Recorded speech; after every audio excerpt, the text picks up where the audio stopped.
Wake up. Wake up. Can I tell you, I was at Target. Mm-hmm.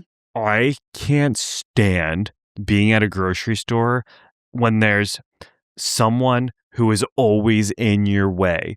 You know, like there's that one person wherever you need to be and somehow they're always fucking there. Okay, plot twist. You guys just like the same foods and they're just shopping for the same exact ingredients you are. You're both in there to make a nice tuna casserole or maybe a tuna boona.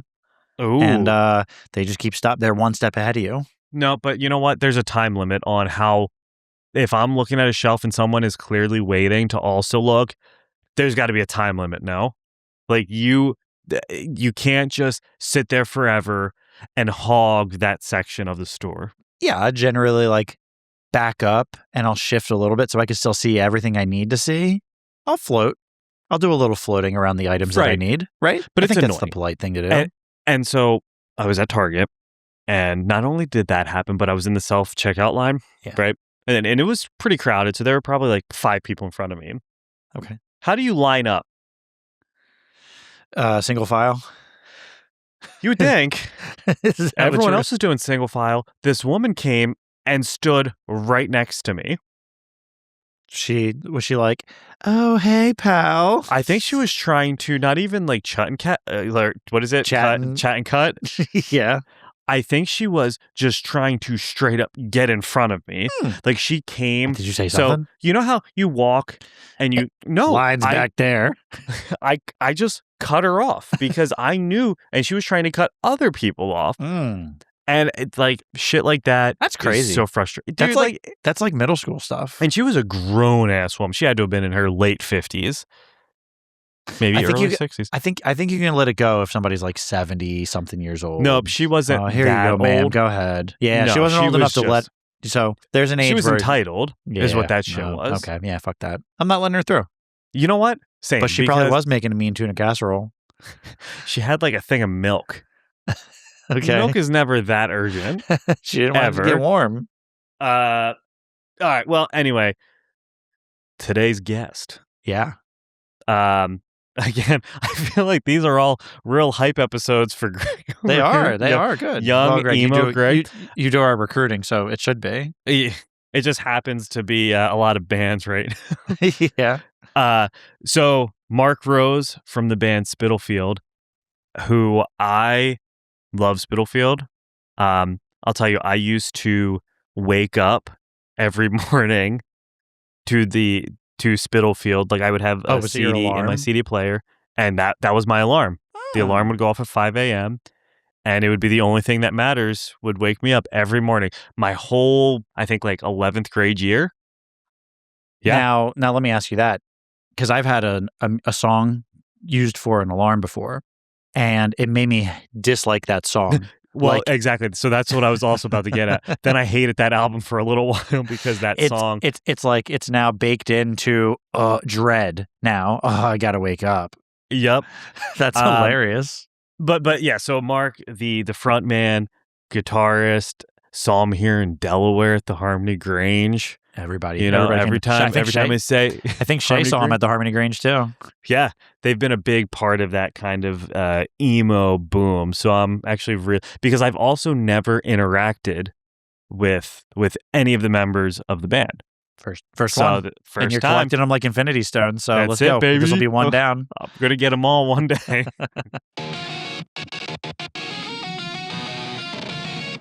Welcome to Daddy's the Podcast, featuring Eric and Greg.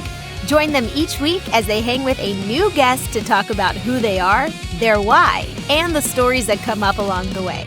Thank you for being a part of the Daddy's community. When we were talking about it, but the person that faked their way onto the signing, like they went to sign like a show, a concert or something, and but they didn't know ASL. They knew like the basics, and they faked it and did not make it. I'm pretty sure she worked for like the police department, and that is against the law to impersonate an ASL. It seems both ambitious and wrong. It's a lot. There's a lot. Yeah. And I feel like it's more so not necessarily the lying about it, but like lying about.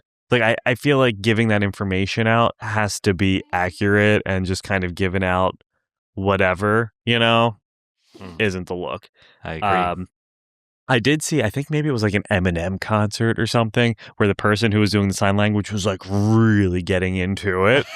I mean, also how fast you got to move. I mean, my goodness, for Eminem, it's they like only bring the best. Well, but on the other, like, do you have to know the song, right? Or are you always like a beat behind? there's got to be a teleprompter or something with it. Like probably preloaded. that one. You're right. I mean, yeah, yeah, you're right, huh? I'll tell you what, if I could go to, I watch TV and movies, everything's got the subtitles on. I have to. Like, I don't know if it's like an old thing or what, but I just like to read it in case there's some noise going on in the room and I get a little distracted. I can read it. But then I find myself, if I'm watching like stand-up comedy, I'll like see the punchline and read it before the comedian goes, and I'll like, and if anybody else is in the room, I'll like snicker a little bit and then wait to laugh, and it doesn't feel as genuine. No, it's not as genuine. You're not even hearing their delivery. You're just you're like foreshadowing their delivery, and you're It's like you're reading a book. But SNL, I don't know if you watch a lot of SNL, but the captions are always just wrong.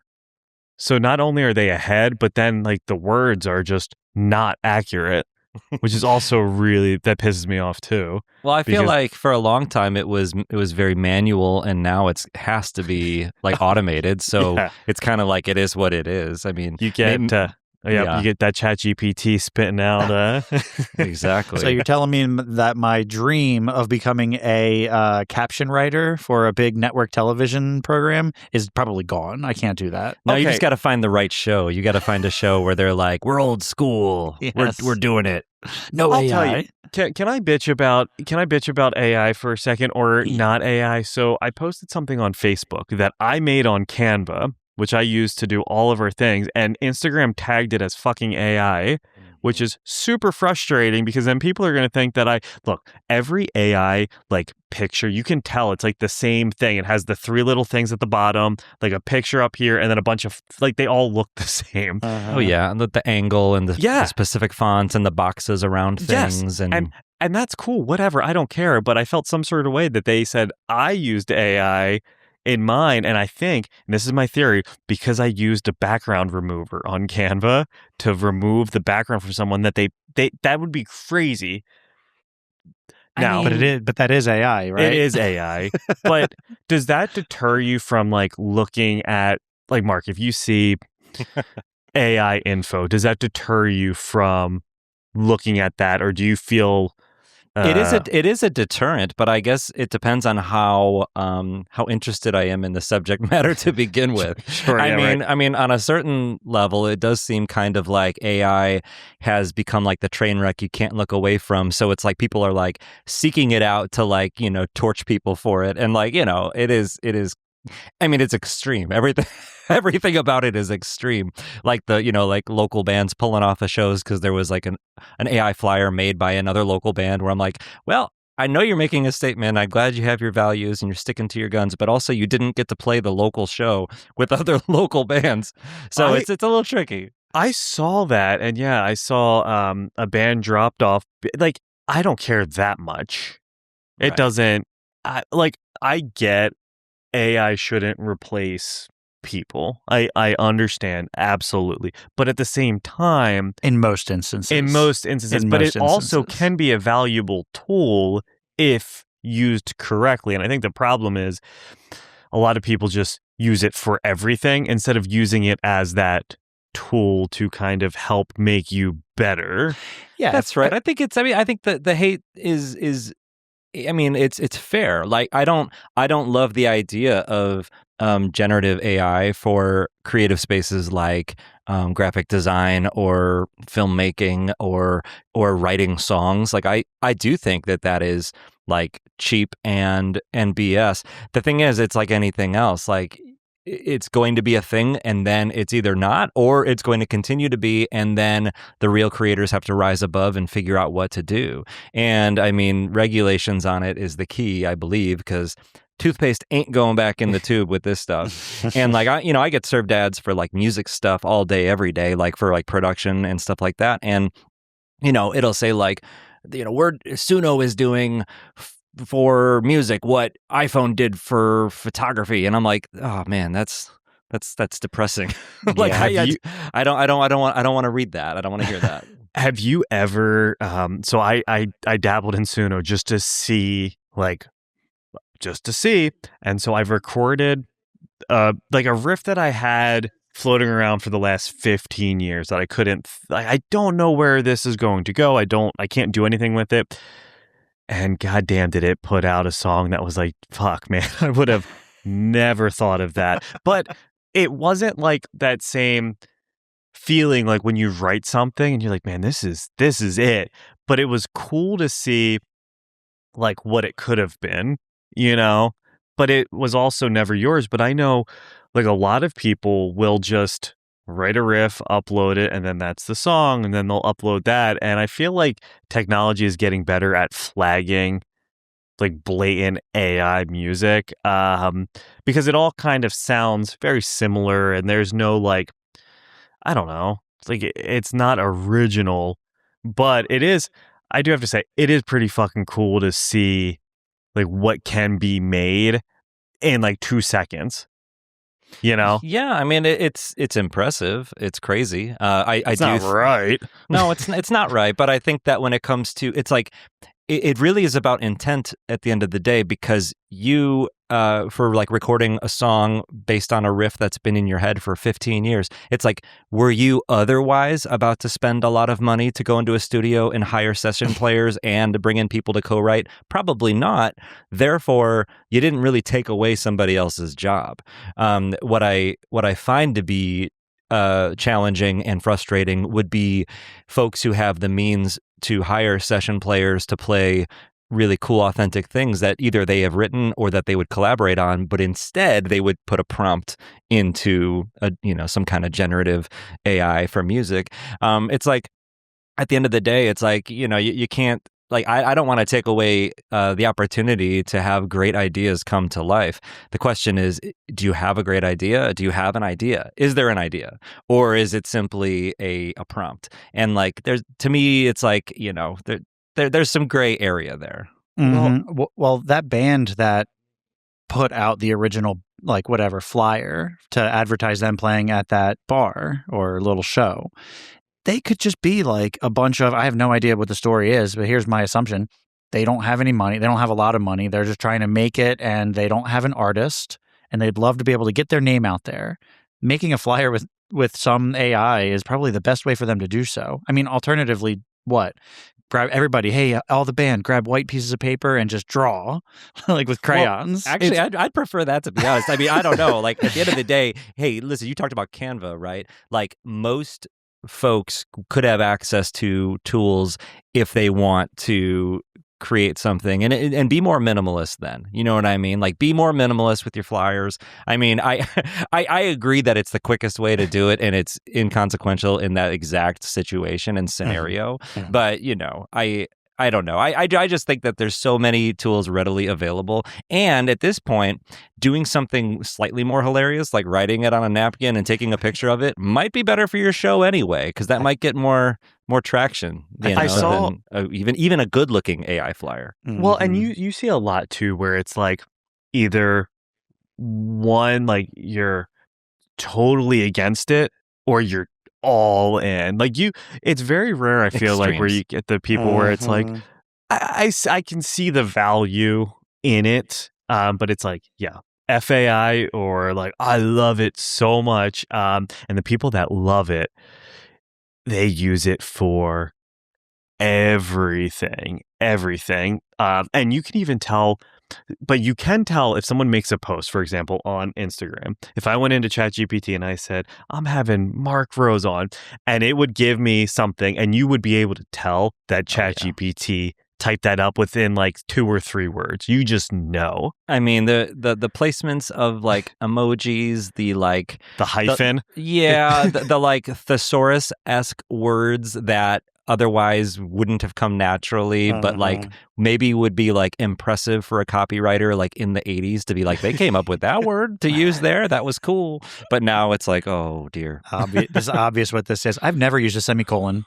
ever. But guess what? ChatGPT will, They love them. and maybe appropriately. I don't know. Oh, I live and die with the M dash. I already love it. So if they do that to me, I'll be like, well, you've been studying. You've been studying me. I don't know what an M dash is. Good. Well, that's advantage me when I'm writing copy. Good. Okay. So yeah, that keeps you in the game. No, I don't know. Like I and like Canva, I literally use Canva for all of our designing, and it maybe because I'm not a graphic designer and I don't necessarily have the money to always. My wife is really good at it, so she designs like our logos and stuff, which is sweet using Canva.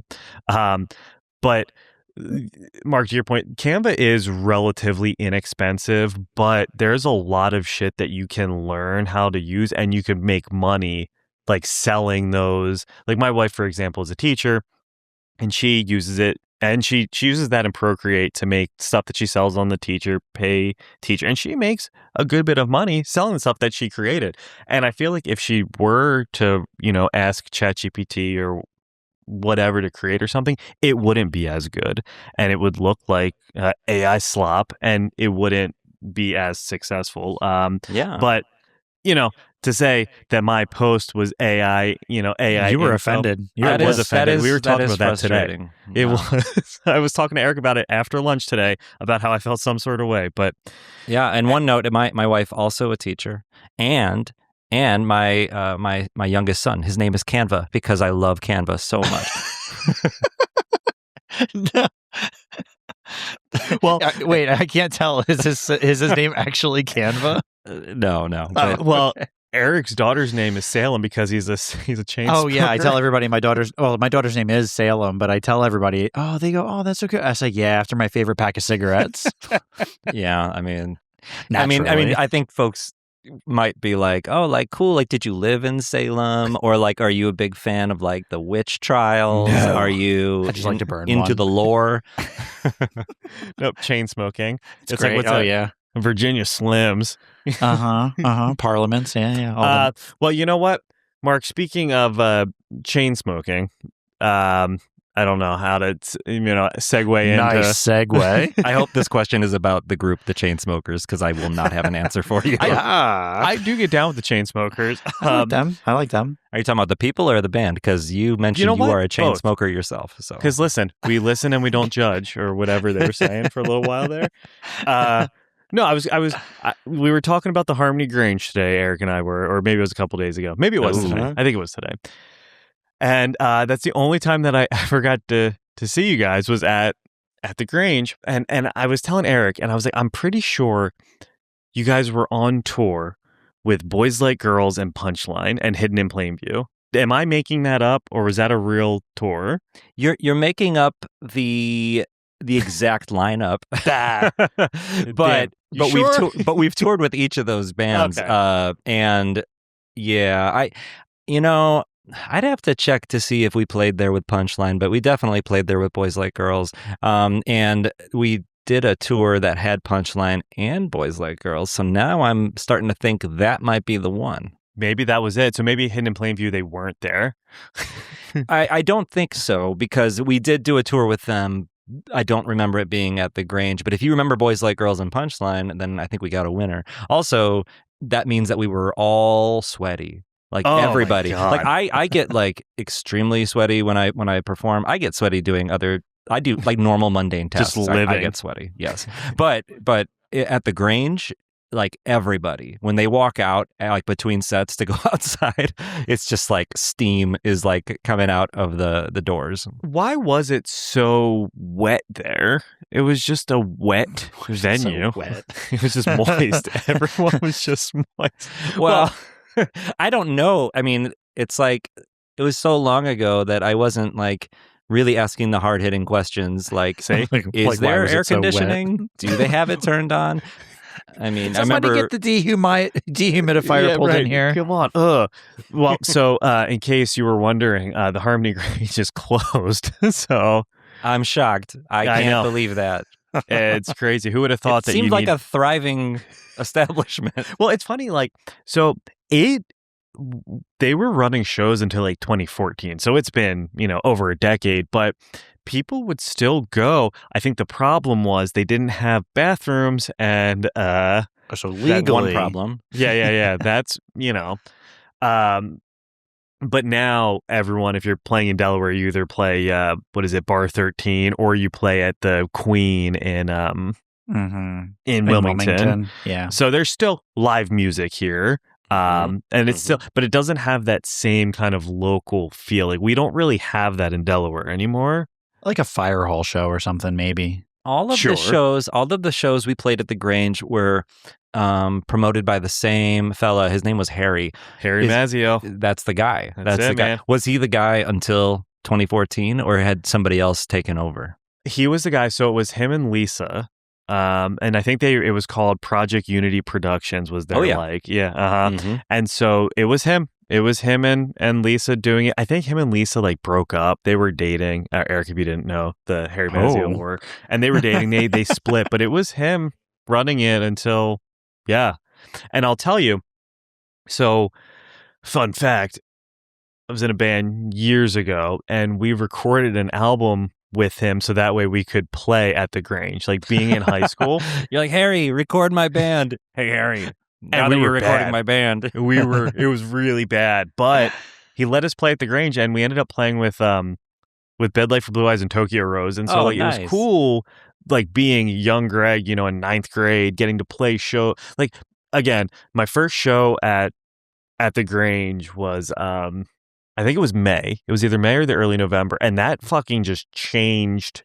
That changed me. I don't know why, but it was like such like it was one of those experiences that I'll never forget. But then I was like, I have to play here. You made it your mission. Yeah. And then I did it, and it was like, oh, neat, But we recorded it, and I remember being like, Dad, I need you to pay this guy. He's a grown ass man. He's gonna come over to the house with a bunch of kids, and you're gonna need to pay him to record us. And I'm sure he ripped us off to record. You know how it was. Wait, in your story, is Harry the grown ass man? He was the grown ass man. I mean, wow. But I don't think. Okay, I hope that he has a website now that is Harry the grown ass man, and it's just all about his life and this times. guy Harry Mazzio, I need to like go like figure. He's very different now, Eric. Okay. So is he? You might dislike him.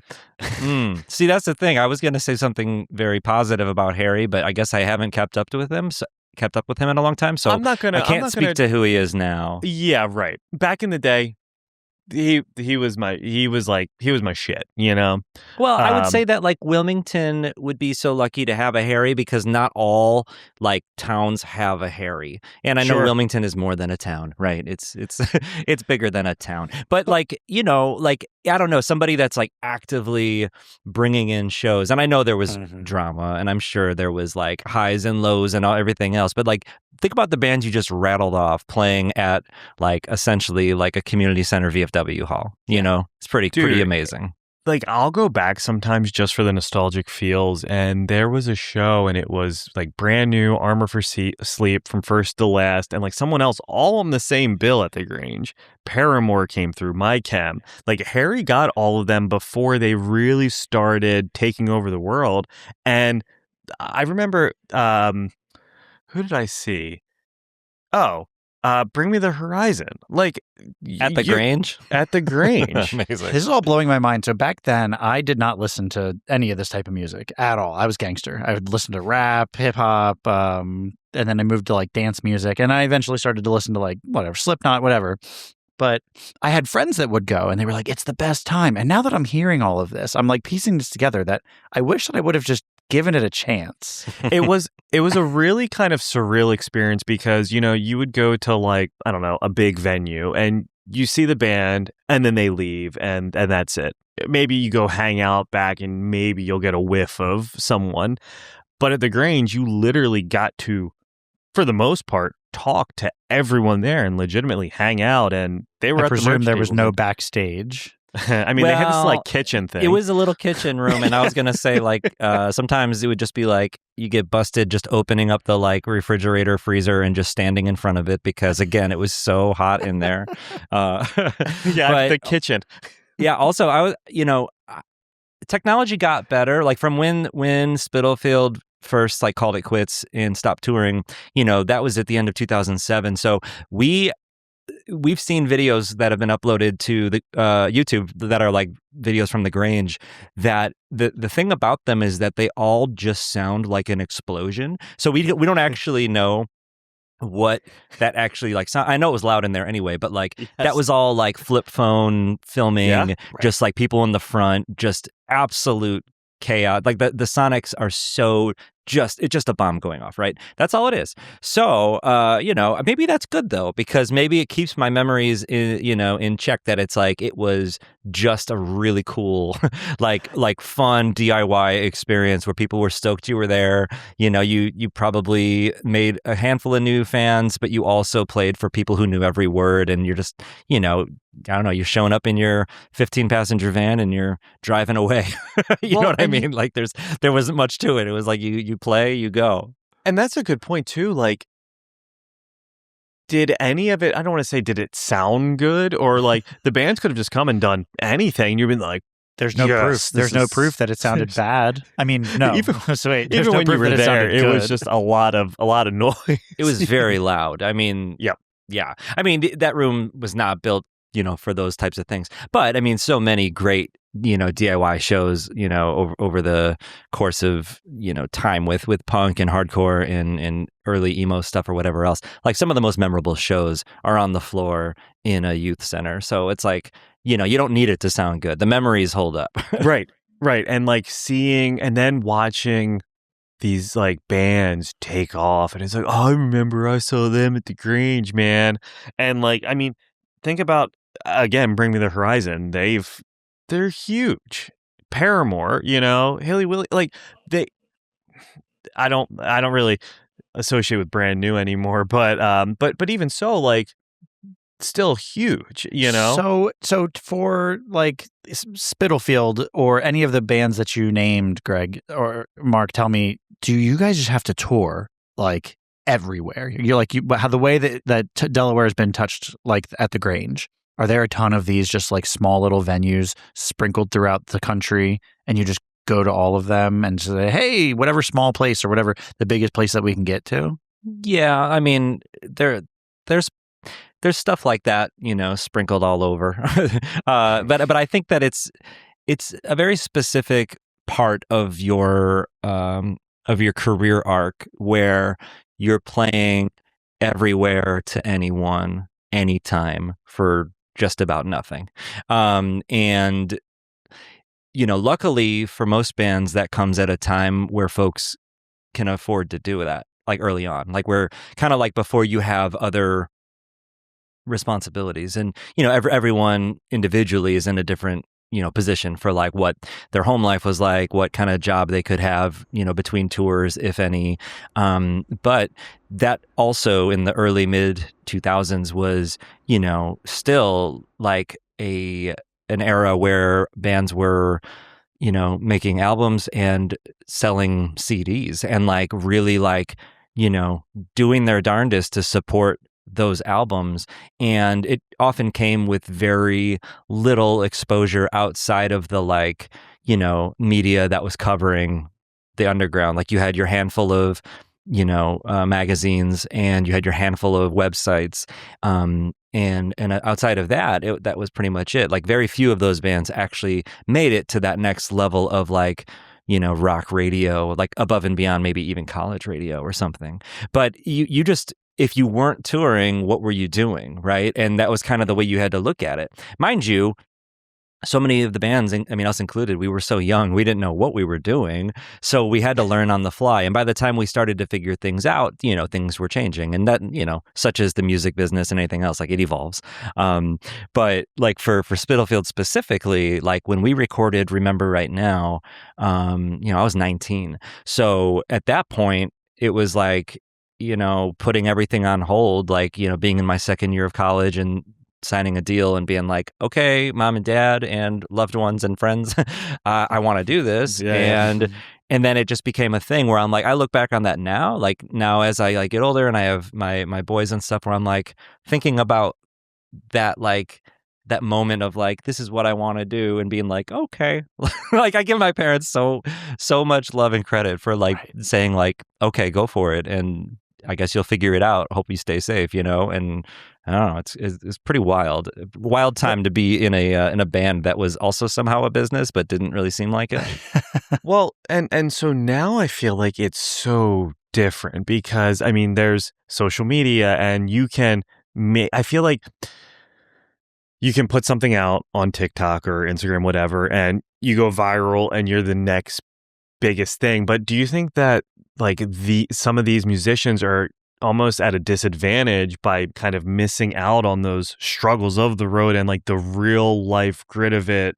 Or do you think that like just riding that high is, that's better? I feel like you learned a lot while you were doing it. No? Oh yeah. I think, yeah, I mean, there was absolutely something to be said for actually touring and learning how to tour and becoming a tighter band, live band, and building your fan base. I think what they're missing out on, if you're an unknown band who goes viral and has a moment, what you're missing out on is actually building fans, because what then happens from there. Now, I'm sure there are examples though that there are artists who have their viral moment and then continue to create some great music and develop fans, and then as the like viral thing fades, they maintain something. Like what's wild is like what people would consider success within music, because like honestly, if you can tour in small clubs and have fans that are coming out to those shows and willing to pay to see you and be there and support you with merchandise, and they want to meet you and whatever, like you can do very well for yourself at that lower level. The question is, where did you come from? Because like folks, when they're like, oh, I saw that band, and they were playing this giant theater, and now this time they came through and they're a small club, and like it sucks. And it's like, well, I don't know that sucks. I think it's like longevity is important, and figuring out how to make it work is important. And for every artist who's like, kind of starting at the bottom and just kind of like doing what they can to tour, to write music, to release music, trying to get signed, like especially back in the day when, the record labels and the, booking agents and stuff, when it was like early on, it was very different because there wasn't the discovery that there is now with the internet and the internet existed, but you know what I mean, with the way that like streaming works and the way social media works. So I would say that like if you are a band who is looking forward, saying we gotta show some kind of growth, we gotta keep playing, we gotta get into bigger rooms, we gotta open for bigger bands, and we gotta headline smaller rooms, then we gotta open for bigger bands, and we gotta headline smaller rooms, and hopefully you keep growing and keep playing ping pong with that. Like, great. But I mean, a lot happens along the way, so much happens, and it gets real out there. I mean, it's not easy. It's not easy. It is a joy. It's a lot of fun. Touring is the best. Like getting to perform music that you care about in front of people is the best. But it once you've done that for a while, it does take its toll on you, and you start to figure out what it is about it that keeps you in the game. Well, there's only so long you can do the starving artist thing. Right. I'll tell you though, like if I'm seeing anyone live, I like both like going to the big venues, but I love those tiny intimate shows. I think almost more. And I know they're probably not as lucrative, financially. A perfect example I Depends. saw. Sure, right. Okay. Yeah. Okay. So because if at the smaller show, I'm more likely to buy stuff from you versus at like the big venue, because I'm already annoyed that everything is so expensive. And then but if you're interacting with me and I get to kind of know you a little bit, I feel like on a personal level, I'm buying a couple t-shirts, and granted, back in the day, you'd buy CDs. Now, sorry, Apple Music is kind of what I'm doing, but I'm buying stuff to do or giving you money or whatever it is to get you to the next location. Like I saw a perfect example. I think Shinedown's on tour with Coheed right now. Shinedown has 11 tractor trailers on the tour, and Coheed has 1, which is crazy. But And I love the big, like when I go and I see the 1975 live, I love the giant elaborate set. It's cool, it's sexy, it's beautiful, whatever. But if there's just 4 dudes standing on the stage, I'm okay with that too. Like I don't know. No, I mean, what you're touching on though is that, in the smaller clubs, you have a variety of things that are helping the artist to make more money, which is lower overhead, less mouths to feed, smaller crew, less vehicles, less people to house for the night. Like, you know what I mean? Like there's, and then also if it's an artist that you love, ticket price will play a factor here because, paying, a certain amount of money to see an intimate show, where a bit more of the percentage of that ticket is going hopefully to the artist. And to your point, more of those folks like want to stand in that shorter line to like support and maybe meet the artist or do whatever, where you don't get that opportunity if you're at the stadium unless you're on some crazy VIP list or something. So, I mean, I think artists are making a similar level at small clubs when they're headlining, as they are that next like couple levels up if they are going bigger on production with a bigger crew and more vehicles and all that. Because after everybody gets their payout and their cut, it's tough. I mean, I don't think artists are thriving when they're in bigger venues just because they're in bigger venues. I think they have to be smart about their business and they have to have, built some kind of, model that works for them. Yeah, I mean, I know, I can't remember who it was, but I mean, to your point, they were like, we get paid a lot less than you actually think we do. And they weren't necessarily, it wasn't like a woe is me, but it was kind of like, here's the reality of it. It's no different than any other job, like you don't make as much as people think you do. So I mean, yeah, I definitely get it. And I feel like though now, back when I was younger, it was like, I'm gonna start a band and the goal is you got to get signed, brother. Like that is it. That is. Back then, was that true? Like that was the only way that you could really like. And back then, you were also a little Hulk Hogan-y. It was just like, listen, brother, hell yeah, you gotta get signed. Yeah, right. Yeah. So, but I feel like I don't want to say it's easier now, but there's more. Are there different or more ways available now to do the? I'm just going to DIY it and I don't need anyone else doing it. I'm just going to rely on social media. The tools are there to do everything yourself, but those tools are available to everybody. So it's a flood, right? I much prefer the earlier version of what you're describing when I feel like you were chasing something and just hitting the pavement and spending time writing and being excited to go record. And, in this newer era, like it's incredible to have the home recording technology that we have. And it's incredible to be able to, create a song and have it streamable worldwide, like 24 hours later. Like that's incredible. I also think that it's creating a flood of music and content and it's tricky to stand out. And I am definitely, as someone who like isn't making content every day, and I see artists that are, and like, bless them if they can figure out how to do it and stay sane.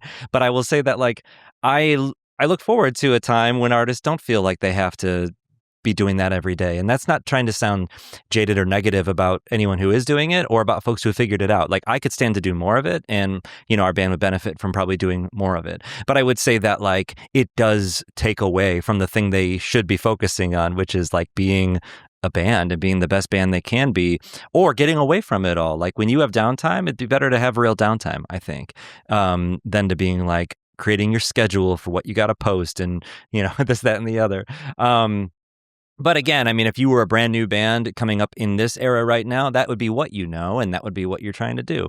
I'm cautiously optimistic that there will be a new generation that will reject a lot of this that's happening now, and they will seek alt paths for a lot of it just because it's what everybody does.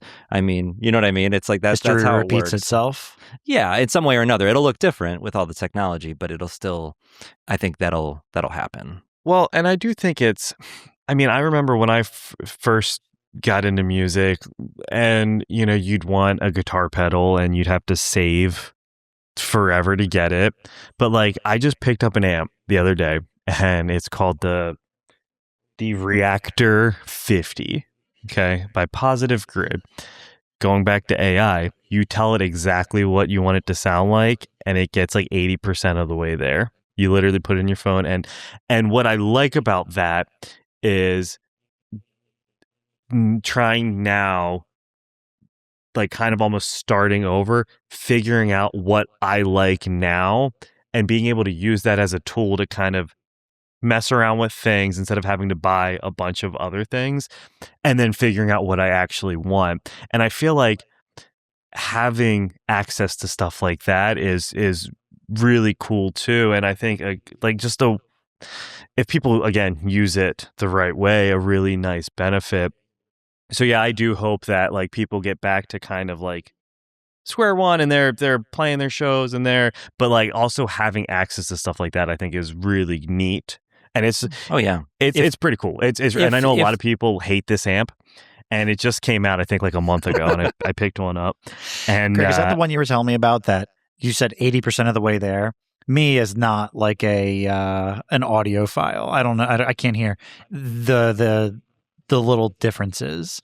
I mean, is like that the one where I won't be able to tell like that I it's could only say 80% of the way there. All right, so Mark, what's your like amp situation? Like what kind of Ant Man are you? Oh yeah, Ant Man. Well, so third favorite superhero, Ant Man. Yeah, I've with the band, I've kind of always been on the like Marshall had Gibson Les Paul studio guitar, and that's like the sound that I generally like. That said, for like convenience purposes, but also like being able to travel lighter and fly more and stuff like that, rather than doing like a floor amp that has a million options, I went with one that's called the Iridium that has like by three. Strymon? Is that Strymon, yeah. It has essentially 3 amps that it models, which is like a JCM Plexi, an AC30, and like a Fender Twin. And I can set one of them as a preset favorite, and then the other one I can dial in live, and I A/B those two. So I'll have my distortion on the live setting, so I can like quickly adjust it however I want, and then I'll keep my like more clean tone as my favorite. And of course, we need a power amp to run that through cabs. So that's the dream for me, is that we're doing like smaller cabs, like 212s, and these like small floor amps that are close. To your point, they're pretty darn close to modeling the kind of amps I would be playing if I had a good old tube amp or was carrying it around. But yeah, I mean, that versus like in the studio is just like, you pick your poison. You know what I mean? Right. Like to me, getting great sounds in the studio is not necessarily reflective of the top line gear. It's like a combo of the room and the mic and how you play. And I definitely prefer pushing air off of a cab or a speaker versus just like a DI. And then also like what are you in a studio that has a board, and how cool is that board, and what's the preamp like, and what's what are those circuits like? Like, you know what I mean? Like those are all the factors, right? So I think, like, to your point, like, having something that has like a brain that can get you 80% of the way there, it's so cool for exploring. It's so cool for finding ideas and not having to actually own all those pedals and not having to own all those amps. Like, it is incredible. Like, honestly, if you could take the best things about all of these pieces of technology, I would say, like, yes, yes, yes. It's the worst things about them that are the things that I like, roll my eyes at or get frustrated by. Well, and Eric, so to answer your question, yeah, you wouldn't be able to tell if he's like something like that. It's going to sound like an I go, oh yeah, I recognize that. Yeah, That's right. Uh-huh.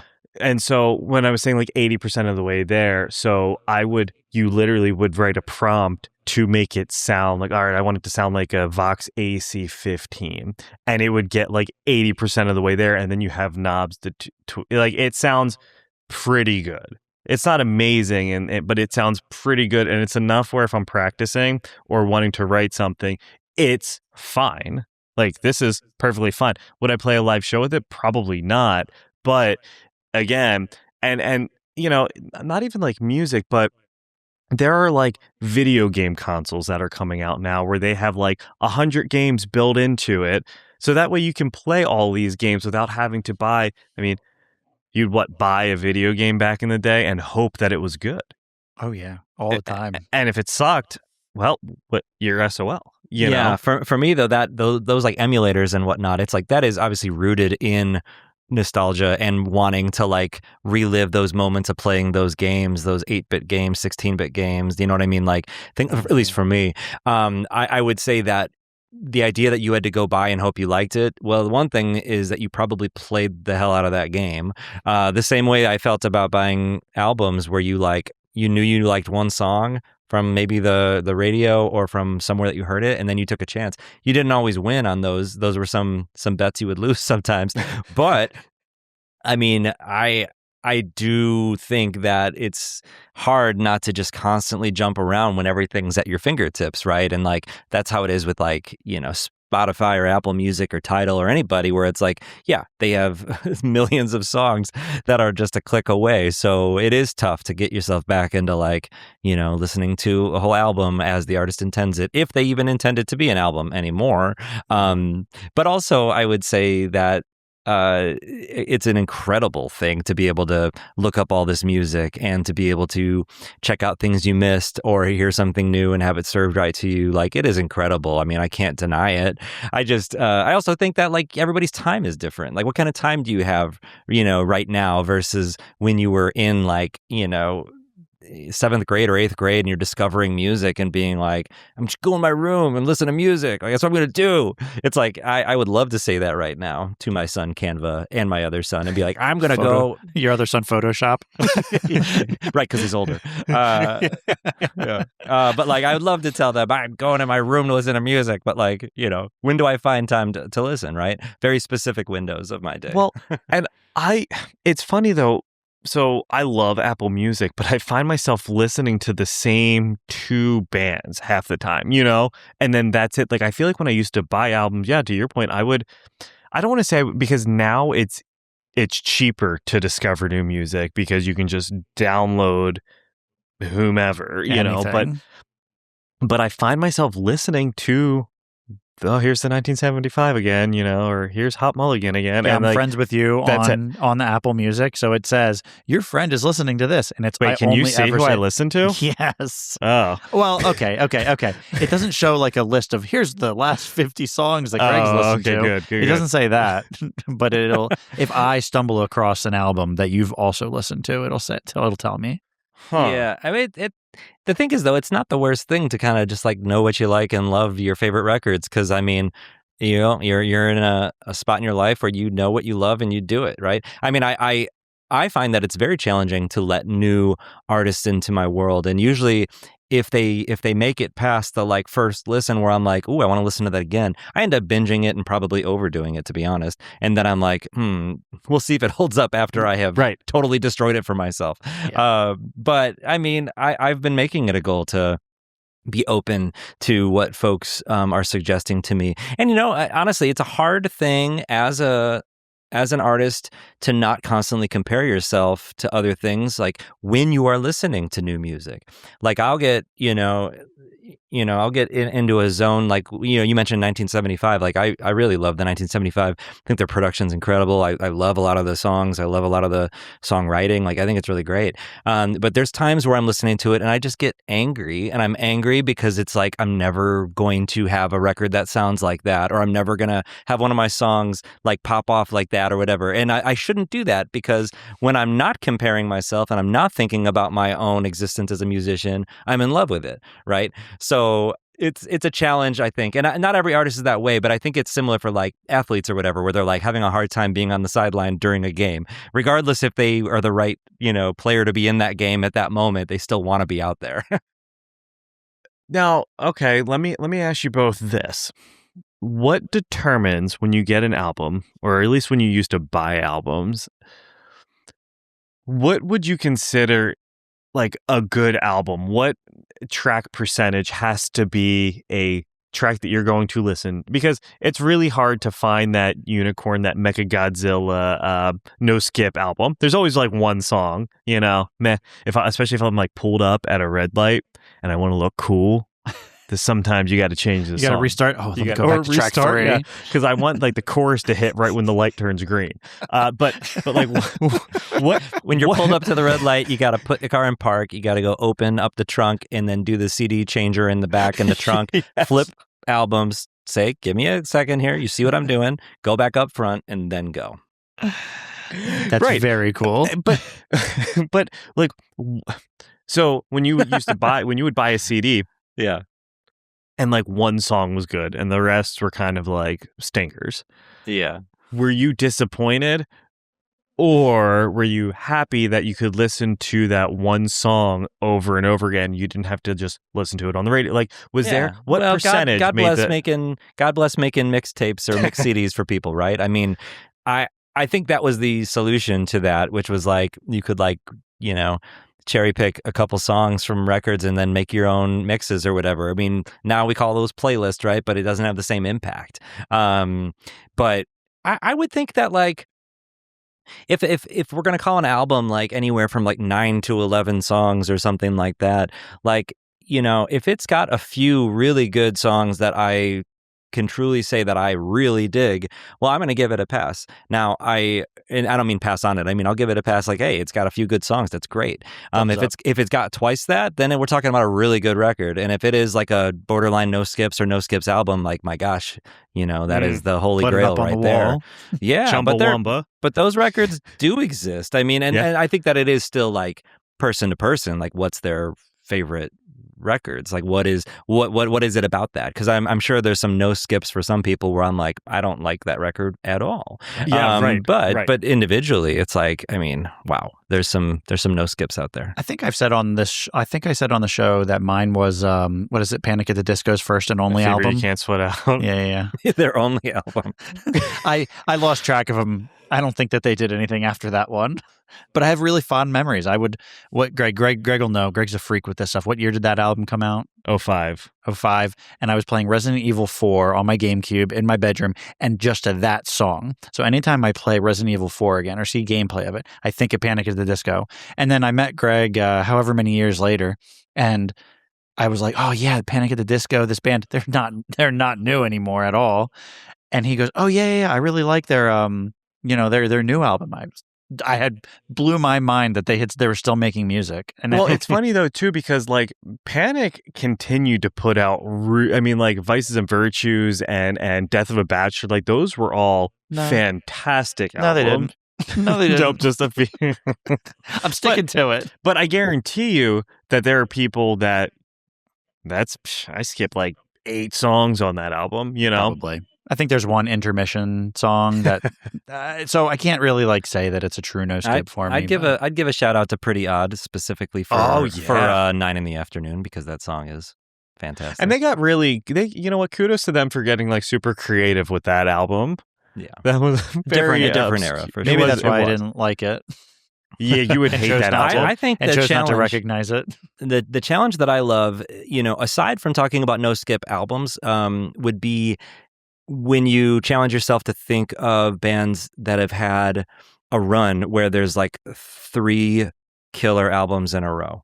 And killer doesn't have to be no skip, but it has to be killer, right? It has to be like a great record. But when there's 3 in a row. Now, mind you, a lot of cool bands barely even make 3 albums, or if they do, they've made 3 or 4, so it's hard. But it's like, bands that have been around for a long time that have made 6, 7, 8, 9, 10 albums, like, do they have a 3 album stretch that is just lights out?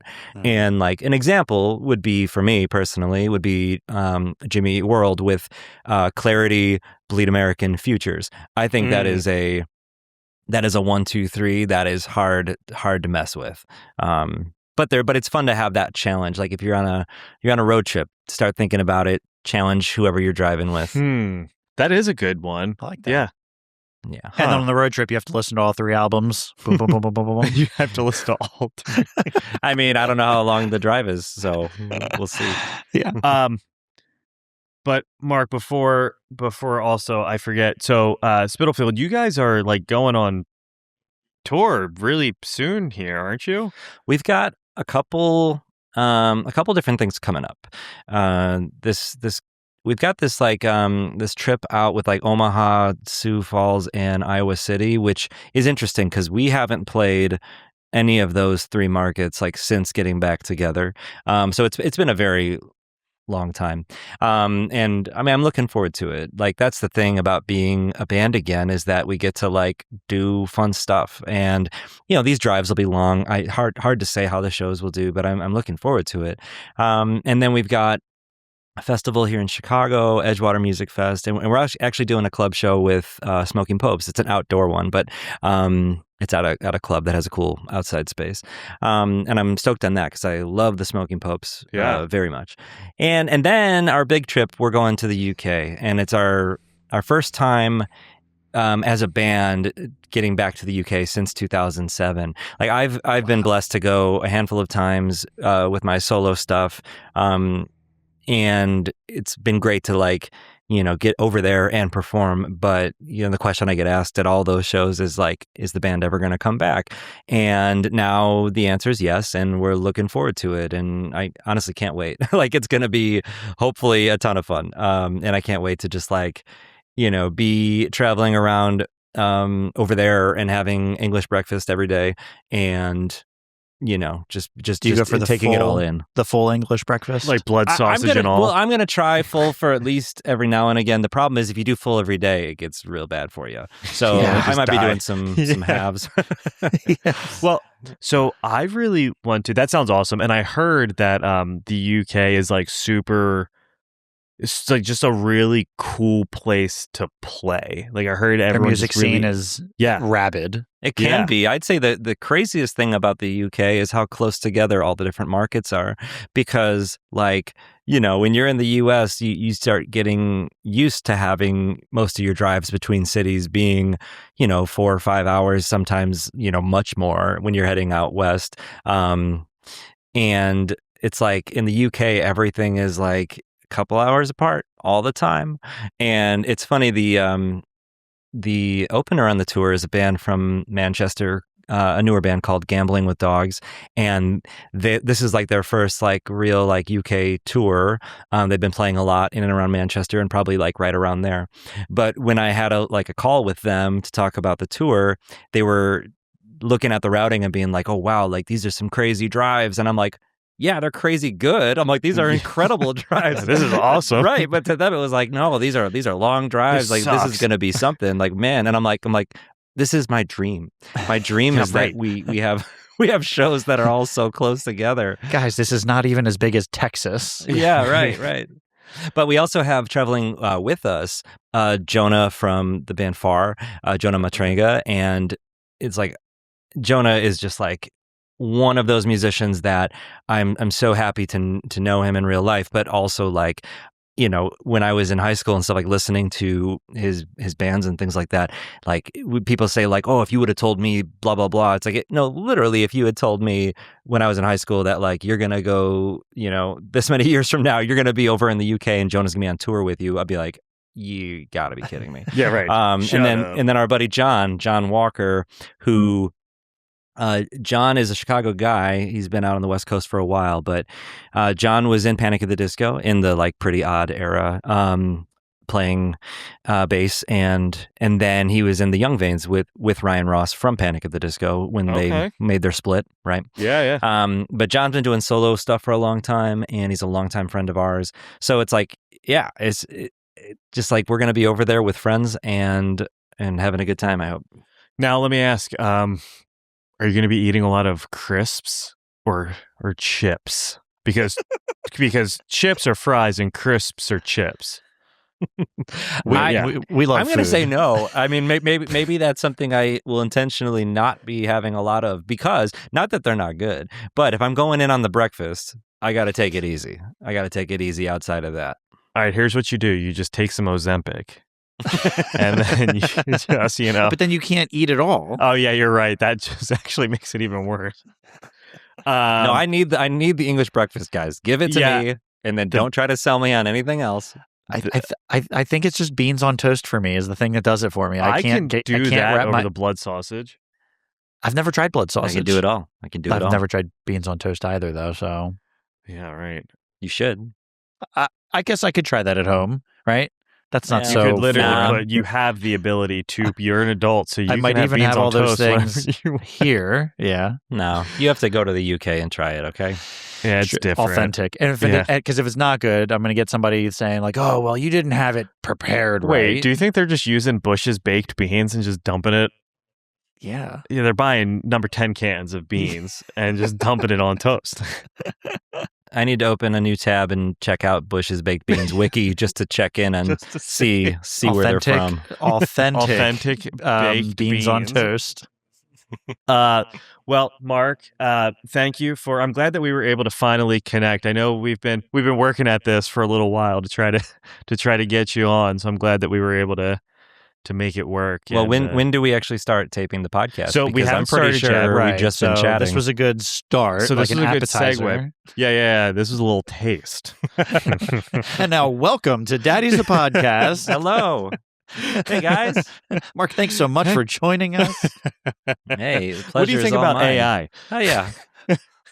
Oh God, we had to do that one time. I think we've told this story recently, even on the show, but You didn't record. Like something happened, like a cable was just like not connected and nothing recorded, and we needed an episode. We were at that point in the podcast where we couldn't not deliver an episode that early on, so we did it again, and it was miserable. Oh, my God. gosh! Trying to Unfortunately, recreate it was the just the best two moments. of us. You're like, when I tell that joke, make sure it Wolf's gonna lands. laugh Right, so because hard. It's not sincere. You get one wasn't. shot at a Mhm. sincere, authentic response, and then after that, it's scripted, and that's exactly what we never wanted to do. Well, sometimes what Greg and I will be eating like lunch or something, and we'll start talking about something. I was like, wait a minute, hold on. Maybe we should try to work this into the podcast at some point. And if we talk about it now, it's not going to be very good. Because Stop then we've already talking. done it. Yeah. Yeah. But then I always forget what those things are. Yeah. So, It's just gotta that's what come you get up. when you come on Daddy's the Podcast, Mark. Yeah. So, Well, thank you for having me and for Absolutely, being man. flexible on schedules to make this connection happen. For sure. Yeah, I did want to mention for anybody who's made it this far into our episode that, Spitalfield is, we're working on new music, we're touring. The other thing that I do and that I've been working on for quite some time is this platform called Downwrite. And Downwrite, that's like down and then WRITE. Downwrite is a spot where artists make themselves available to write and record original music for their fans. And something that, earlier we were touching on, like the cost of touring and like the, different levels of touring and, the career arcs and like, when you're willing to do what to make ends meet, right? Like part of the reason that Downwrite was built was because my co-founder, Bob Nana, and Bob is from bands Braid and Hey Mercedes and a bunch of other bands, and he's one of my favorite people and musicians. We were figuring out how to do creative work between albums and tours. We just, we were trying to like figure out what is it, what can you do in your home that isn't just like maybe work retail or at a bar, which might be some of the only spots that would like let you leave to be on tour, for extended amounts of time. And we came up with this idea that we, well, what are we good at? What do we like to do? And we were like, well, we'd love to write more songs, right? So it started very like transactional and very just basic, which was like, a fan gives you a prompt and you write them a song and they get a home recording and you get paid and it's over. But it has evolved over literally the course of a decade plus. And Downwrite is something that we're now developing our 3.0. So we're getting ready to launch that later this fall.